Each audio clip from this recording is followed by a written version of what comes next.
पुढील शाळेचा क्रमांक 75 आहे याची कृपया परीक्षकांनी नोंद घ्यावी.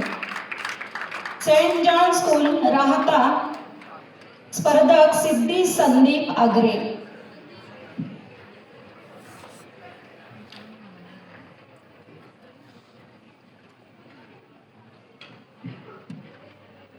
जर माणसाच्या हातात भ्रमध्वनी आला पण मनातून माणुसकी हरवली, जर घरं मोठी झाली पण नातीचुती झाली, जर संपत्ती वाढली पण समाधान हरवलं, तर समजून घ्या समाजाला पुन्हा एकदा संतांची गरज आहे. आणि म्हणूनच आजच्या समाजाला श्री साईबाबांच्या शिकवणुकीची नितांत आवश्यकता आहे.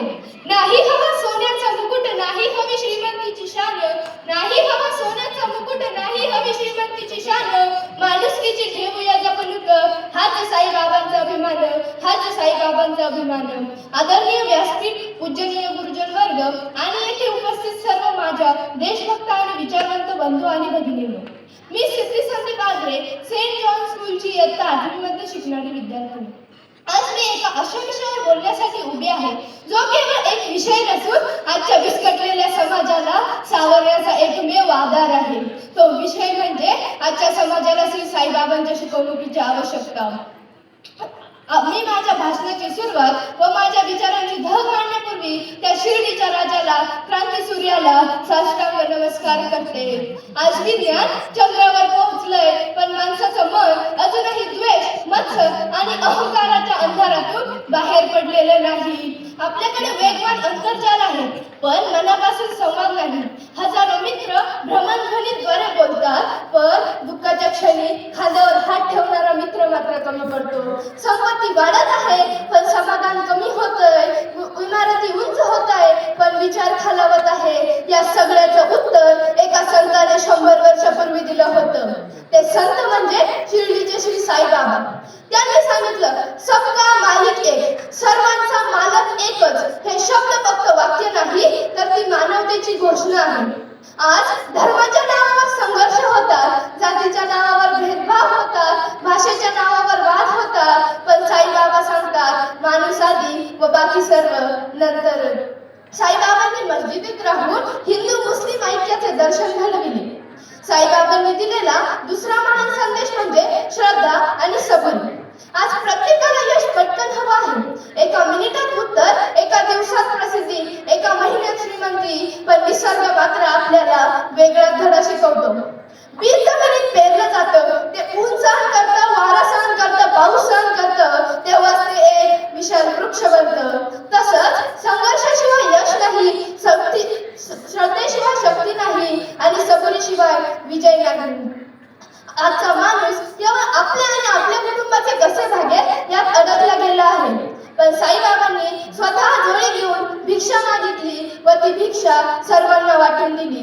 केवळ मंदिरात जाऊन किंवा मूर्तीची पूजा करून बाबा आपल्याला समजणार नाही, पण जेव्हा आपण एखाद्या भुकेलेल्याला अन्न देऊ, एखाद्या दुःखी माणसाला आधार देऊ व सर्वांबद्दल मनात प्रेम बागळू, तेव्हाच आपण खऱ्या अर्थाने साईंचे भक्त होय, साईंचे भक्त होय. आपण विद्यार्थी म्हणून साईंच्या वचने कशी जगू शकतो? सत्य बोलून, नियमित अभ्यास करून, मोठ्यांचा आदर करून, लहानांवर प्रेम करून व सर्व धर्मांचा सन्मान करून. कारण देशाला फक्त हुशार विद्यार्थी नको आहे, देशाला चांगले नागरिकही हवे आहेत आणि चांगले नागरिक घडविण्याची ताकद फक्त साईंच्या विचारांमध्ये आहे. आज समाजात एक नवीन गरिबी वाढत आहे. ती पैशाची नाही मित्रांनो, ती प्रेमाची गरिबी आहे. मुलांकडे आई वडिलांसाठी वेळ नाही, शेजारच्याचं नाव माहीत नाही. ही तर खरी शोकांतिका आहे. मी या गोष्टीवरून तुम्हाला एक संवाद सांगू इच्छितो. देवघराच्या कोपऱ्यात साई बसले रुसून, कोणीच पाहत नव्हतं तेव्हा डोळे घेतले पुसून.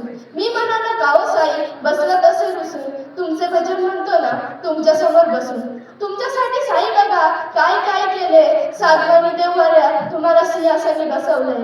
तुम्हासाठी साई बघा किती फुले आणली, सोन्या चांदीची आरास बघा केली. तुम्हासाठी साई बघा पंचपक्वान केले, शुद्ध तुपाचे साई निरांजन लावले. तरी साई असे बसला रुसून, आशीर्वाद द्या ना हो जरा हसून. साई मला म्हणाले, देव तुला समजलं नाही, पेड्यांची लाज घ्यायला मी भ्रष्ट झालो नाही.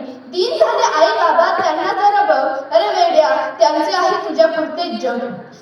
प्रत्येक गातोश्री माझी किती किती सुंदर जाणून घेतले का रे कधी माझ्या पित्याचे अंतर. माझ्याशी बोलण्यापेक्षा त्यांच्याशी तू बोल. त्यांच्या विना माझी भक्ती आहे शून्य. त्यांच्या विना माझी भक्ती आहे शून्य. म्हातारपण असतं बाळा दुसरं लहानपण.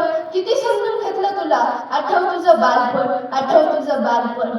ना ना मंदिर मोठं ना मस्जिद मोठी. ना मंदिर मोठं ना मस्जिद मोठी. मोठं आहे प्रेमाने भरलेलं मन. मोठं आहे प्रेमाने भरलेलं मन. ना संपत्ती मोठी ना पद मोठं. ना संपत्ती मोठी ना पद मोठं. मोठा असतो माणुसकीचा गुण. मोठा असतो माणुसकीचा गुण. श्रद्धा असेल अंतरी सबुरी असेल श्वास. श्रद्धा असेल अंतरी सबुरी असेल श्वास. साई विचारांनी उजळे भारताचा प्रत्येक प्रवास. भारताचा प्रत्येक प्रवास. शेवटी एवढेच सांगते साईंचे विचार आपल्या आचरणात उतरले पाहिजे.